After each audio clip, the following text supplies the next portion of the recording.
Hola chicos, Química 24. Bueno, llegamos a las combinaciones oxigenadas con los halógenos. Flúor, cloro, bromo, yodo, pero esta vez con oxígeno. Dice del flúor, lo ponemos en su estado molecular, solo se conoce el F que he hecho yo. Dios mío, empiezo bien.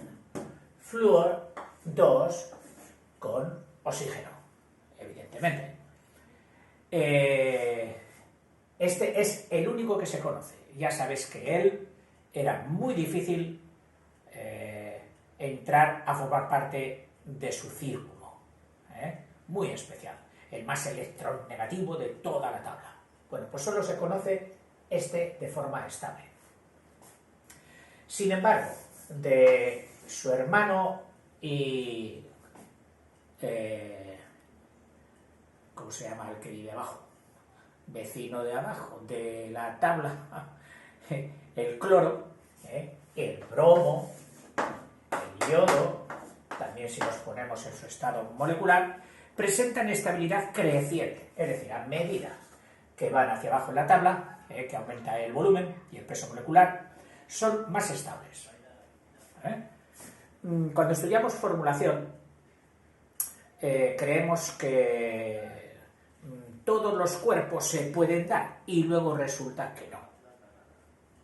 Es decir, nos hacen estudiar el hipocloroso, el cloroso, el clórico, perclórico, tal, y luego resulta que a lo mejor hay de los 4 que nos han enseñado a nombrar, porque es más fácil enseñar los 4 que enseñar 3, eso es evidente, pues hay alguno que no es estable. Entonces, como si no tuviera importancia en la química real, en los laboratorios ni en la industria. Bueno, los anhídridos, que así se llaman los resultantes, ¿Por qué? ¿Por qué se les llama anhídridos? Porque sin hidrógeno, no tienen hidrógeno. Es decir, estos óxidos, que en realidad también los llaman óxidos, los llaman anhídridos. Y, sin embargo, luego nos habla también de los oxácidos. Claro, estos serían los anhídridos, en sus compuestos con el oxígeno y con el oxígeno. Y si interviene el hidrógeno y el oxígeno, entonces, por su naturaleza ácida y por su tenencia o composición con el oxígeno, los llaman oxácidos. O sea, anhídridos y oxácidos. El Cl que se pone el H al final, el ClOH, un oxácido. Y todos los que vengan. El Cl2O, en concreto el Cl2O, es el anhídrido hipocloroso, porque el cloro entra ahí con su mínima valencia, con 1. El oxígeno con 2, ya sabes que se cruzan, por así decirlo, y se forma el hipocloroso. Seguimos. Luego está que es un anhídrido. Luego está el ácido hipocloroso. Precisamente aquí. Anhídrido oxácido. Ácido hipocloroso. Anhídrido hipocloroso. El cloro, tanto en uno como en otro, ha entrado con una valencia. Solo con el oxígeno ha formado el anhídrido y con el oxígeno y el hidrógeno ha formado el oxácido. Y se llaman prácticamente igual, de apellido hipocloroso. El ClO2H, que es el ácido cloroso, es decir, el que le sigue, el Cl2OH, perdón, que el que va variando de valencias es el oxígeno, que aquí tiene una, aquí tiene 2, este sería el hipo, es decir, el de más baja valencia. El siguiente sería el cloroso, hipooso, este solo sería el oso, el cloroso. Luego estaría el clórico y el perclórico. Clórico y perclórico. Hipooso, oso, ico y perico. Pues dice, el ácido cloroso. Está también el ClO2. El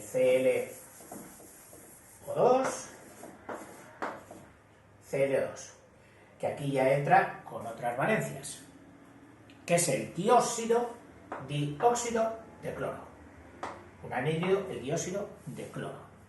Está el clórico, oxácido clórico, el Cl2O7, que es el anhídrido perclórico, donde entra el cloro con su mayor valencia, con el 7, y el oxígeno con el 2.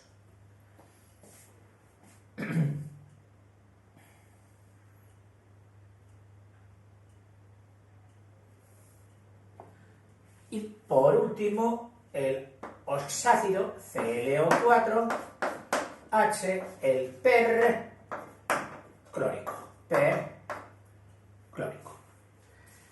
Los hipocloritos, es decir, del hipocloroso, cuando hacen sales, forman el hipo y el oso para la sal se convierte en hito.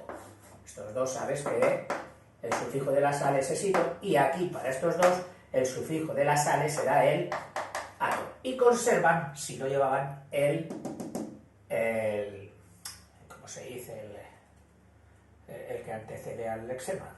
Joder, que tiene gracia, Vaya memoria y vaya cabeza. Bueno, chico, lo dejo y ya me vendrá. Sigo. Prefijo. El prefijo del hipo para la sal con el hito, y aquí del per con la sal, para la sal, el ato. Los hipocloritos, un comportamiento especial. Ejemplo, de ClOH habría salido el H por el sodio, el hipoclorito sódico o el hipoclorito cálcico, pues se emplean grandes cantidades por ser buenos oxidantes, porque liberan cloro y oxígeno. Cloro y oxígeno. En concreto hemos dicho del sodio y del calcio. Mi profe ha cogido el del calcio, pero claro, como el calcio tiene 2 y todo esto estaba unido en hidrógeno, que significa que tiene 1, entonces se combina un átomo de cloro con 2 grupos de estos, que sería con 2 cloros y 2 oxígenos, todo para un calcio. Esto sería nuestro hipoclorito cálcico. Bueno, pues fíjate en realidad cómo se comporta cuando lo echamos en agua. Cuando lo echamos en agua, para no repetirlo de nuevo, lo ponemos aquí, el ClO2Ca más agua y más anhídrido carbónico. Que el anhídrido carbónico, supongo yo, no tengo tanta experiencia ni de laboratorio ni de industria, me limito a saber libresco y muy limitado, pero mi profesor sabía mucho, como los niños pequeños, mi papá sabe mucho. Bueno, pues yo siempre diré, mi profesor sabía mucho. Sigo. Digo que ese CO2 puede ser del disuelto del anhídrido carbónico del aire en el agua, que sabes tú que siempre va disuelto. Hay veces en que va disuelto en mayor proporción de la normal, como es el caso de las bebidas gasificadas, de la gaseosa, de la cerveza, del cava y todos esos. Bueno, pues da las reacciones, en un primer momento, da las reacciones siguientes. Siempre que ponemos una flecha de ida, hemos de ponerla de vuelta porque pueden ser reversibles a tenor de el dar o quitar energía, etc. Y de las concentraciones que vayamos poniendo de uno y otro, ya lo sabes. Pero seguramente que lo estudiaremos más adelante también. Pues esto da el carbonato cálcico, el CO3Ca. El CO2 hace con el Ca aquel CO3Ca, cogiendo también un átomo de oxígeno de cualquiera de los dos. Y como compañero da nuestro famoso ClOH, aquel que era el bactericida especial para las piscinas, el hipocloroso. Claro, pero esto no se queda así. Ha dado esto. Pero ahora siguen viéndose las caras, los que había con los que han salido, etc. Y resulta lo siguiente, que este hipocloroso, en vez de estarse quietecito, pues se descompone en ácido clorhídrico más oxígeno. Y oxígeno naciente con mucha capacidad de reacción.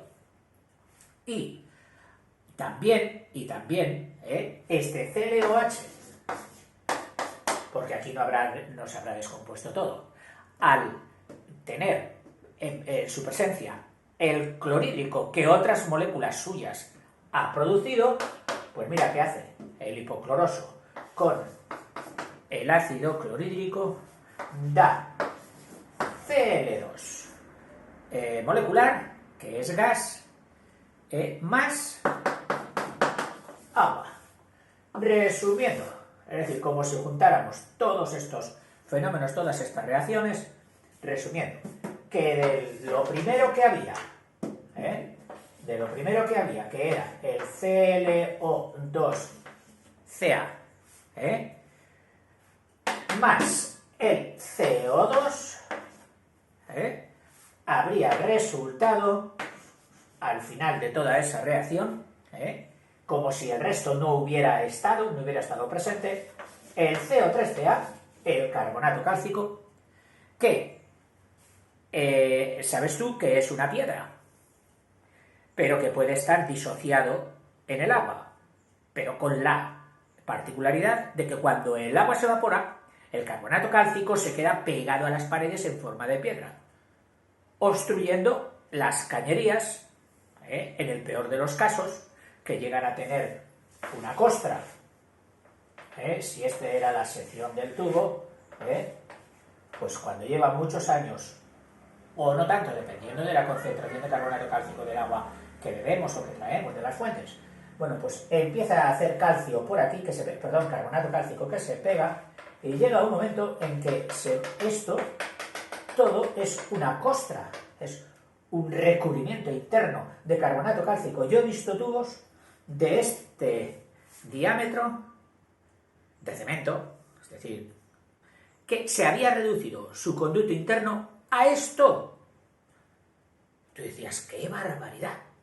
Bueno, y no digamos los calentadores eléctricos en la cuba de calentamiento. Si tienes suministro de agua calcárea, como es el caso de donde vivo yo, bueno, cuando falla la resistencia y ya tienes que decir, a ver si la arreglo y si no, venga, otro. No, lo que suele más fallaba antes, ahora menos, es que se pican las cubas. O sea, lo que es el depósito metálico, se pica.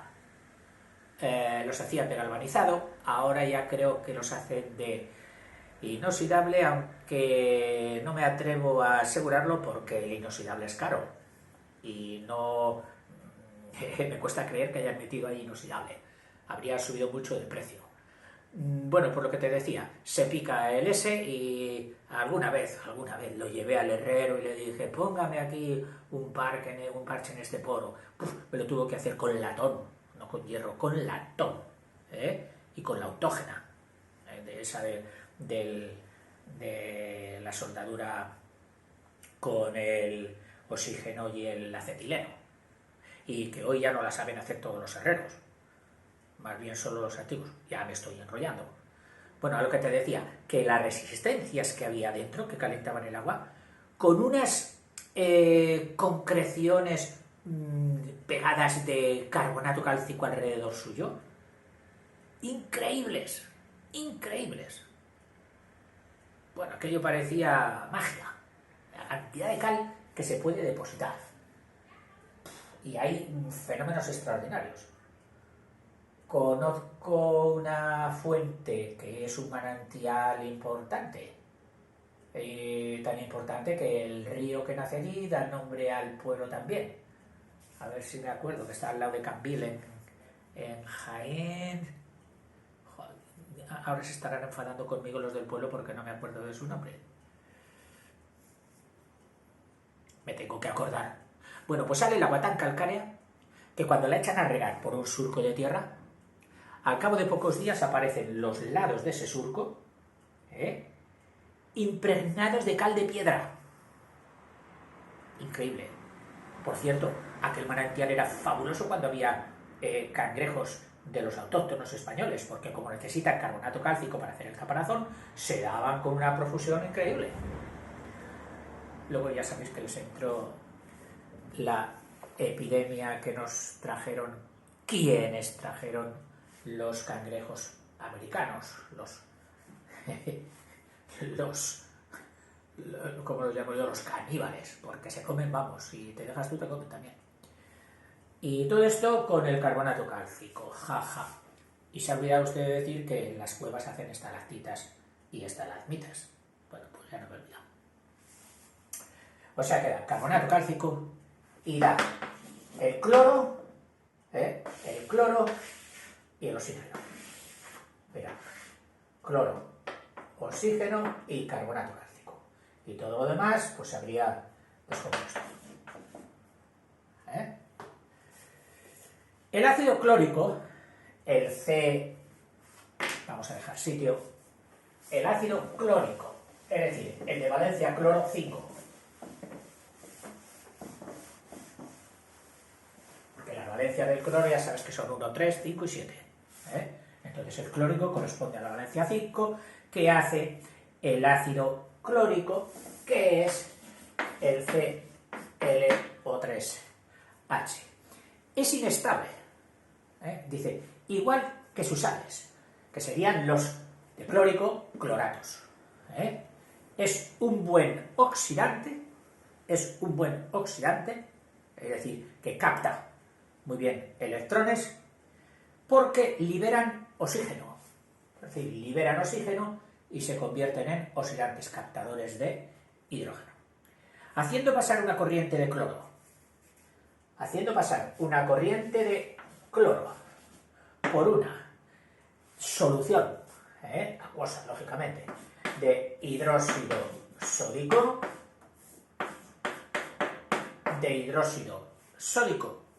en frío, se obtiene el hipoclorito sódico. El ClONa, que sabes que es nuestra querida lejía y compañías, y por lo tanto de bastante interés industrial. Dice, calentando la reacción, se obtendría no el hipoclorito, sino el clorato. Se obtendría el ClO3Na. Esto si le das calor, esto en frío. O sea, lo mismo, corriente de cloro con hidróxido sódico, daría hipoclorito o clorato. El bromo, otro de la tabla, y seguimos descendiendo. El bromo. Vamos a ver qué pasa con los bromuro ya los vimos, que eran los hidrogenados. Ahora estamos con los óxidos de bromo, o los anhídridos, con el bromo. Forma. Los ácidos, o sea, de los anhídridos no nos habla. Nos habló antes, nos dijo que iban ganando estabilidad a medida que iban descendiendo en la tabla. Pero ahora, ya en el campo de los osácidos, pues tenemos el hipobromoso, el BrOH, el bromoso, el BrO2H y ninguno más.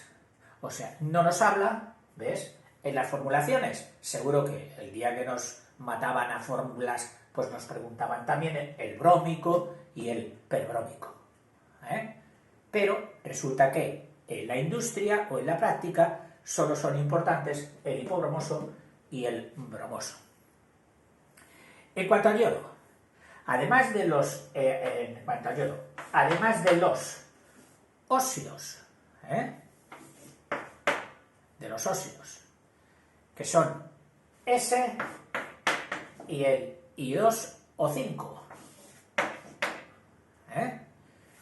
pues forma, además de ese, forma, no a base de estos, no, forma también el osácido hipoyodoso, el IOH.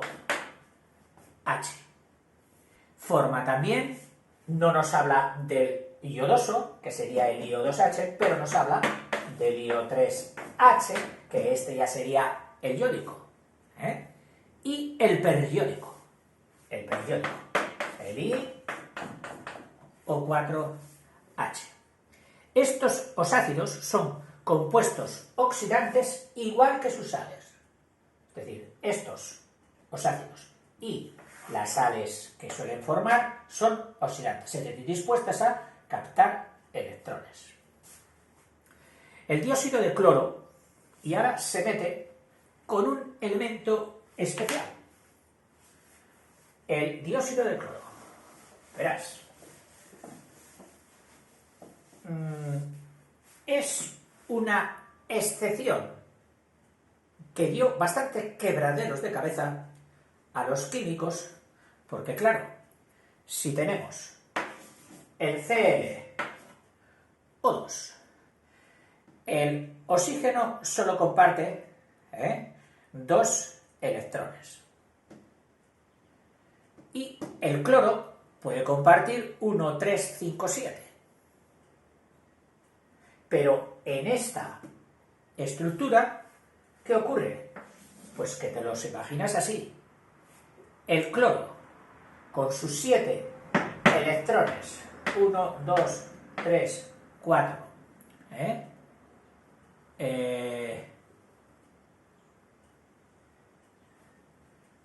5, 6, y hay que poner otro, puesto que si ponemos aquí un oxígeno y aquí otro oxígeno,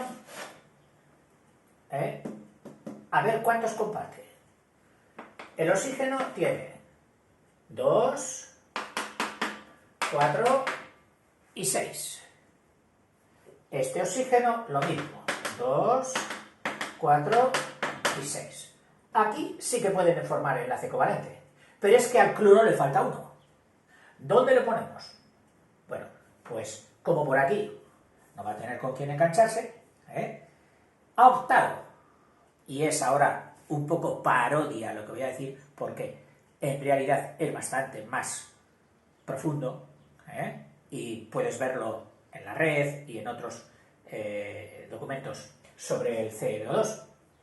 Pues el otro ha optado por ponerse a tiempo parcial aquí y a tiempo parcial aquí. Me ha recordado a esos partidos políticos que ganan las elecciones a la par, y entonces de los 4 años de mandatos dicen, oye, pues hacemos un pacto, y venga, 2 años para ti, 2 años para mí. Es decir, que van en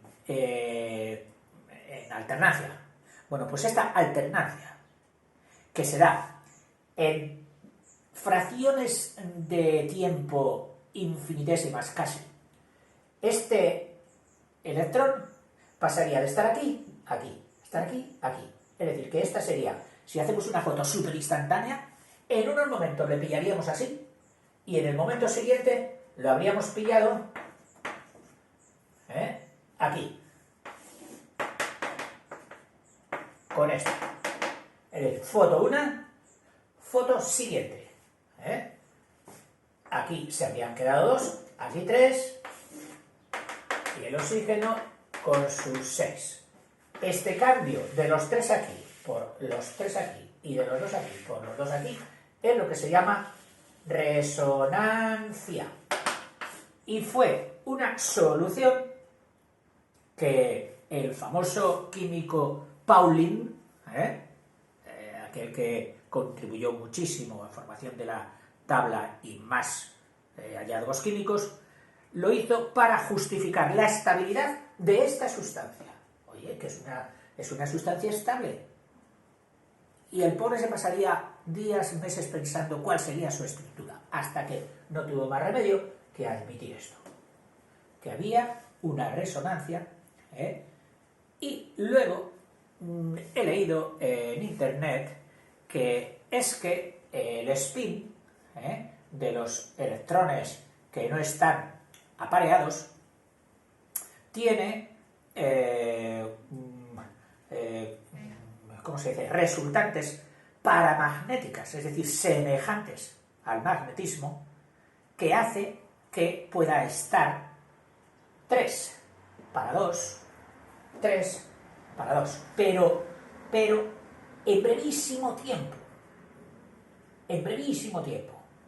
y entonces lo hacen con un par y lo hacen con otro par, haciendo la resonancia. Al buscar esto de la resonancia, pues he encontrado, porque meterte en internet es meterte hoy en clase, esa es la auténtica clase, internet, ¡fua! Y todo lo que hay. Pues resulta que este ClO2 es impresionante por su poder curativo. Resulta que solo ataca a los cuerpos que encuentra en nuestro interior, corpúsculos que tienen un pH, es decir, una acidez por debajo del 7, por debajo del 7, y los reconoce. Este tiene pH inferior, me lo ventilo, los neutraliza, los deja a cabo. Y son, sobre todo, bacterias, virus y otro tipo de ¿cómo se dice? De parásitos. Virus, parásitos, virus. Y el ClO2, claro, los caza.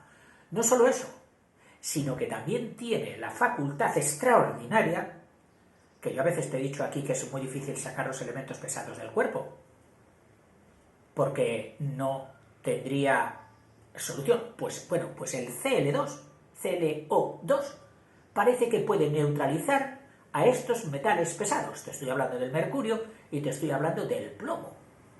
Vamos, que aquí tienes un crack en la medicina. Ojo, todo esto que decimos de medicina, ponlo siempre en entredicho, ponlo en cuarentena, y no se te ocurra hacer nada solamente con estas frases de primaria, por así decirlo. Todo esto tiene que tener asesoramiento de médicos, etc. Incluso en el caso de los venenos, también son capaces de neutralizar el veneno. Ahora, las dosificaciones es lo que los médicos tienen por la mano. Y las concentraciones, tú no puedes meter ahí, trae el ClO2, ¿dónde? Ve aquí este fresquito con el ClO2. Por Dios, lo más seguro es que te murieras. No, hay que hacerlo correctamente. A veces es necesario repetir en un envenenamiento peligroso, por repetir cada cuarto de hora unas inyecciones con compuesto de ClO2. Muy curioso. Y, por cierto, otra cosa que también que he estudiado, porque no he estudiado, que he leído como por curiosidad, lo mismo que tú harás. Cuando entras en la red, empiezas, qué bonito, qué bonito. Pues resulta que la presencia de los metales pesados, donde mejor se ve, es en las raíces del pelo, en las raíces del cabello. Aquello de que te arrancaras un cabello, clic, y en ese bulbo que sale, que es lo que se llama la raíz del cabello, que es donde nace el cabello, ahí se detectan los metales pesados. Ya sabes, los metales pesados que normalmente los ingerimos nosotros en los alimentos. Y hay un alimento que han empezado a desaconsejar, pero que a mí me da reparo el decirlo porque entras en el consumo pareciendo que quieras propiciar un consumo contrario al otro.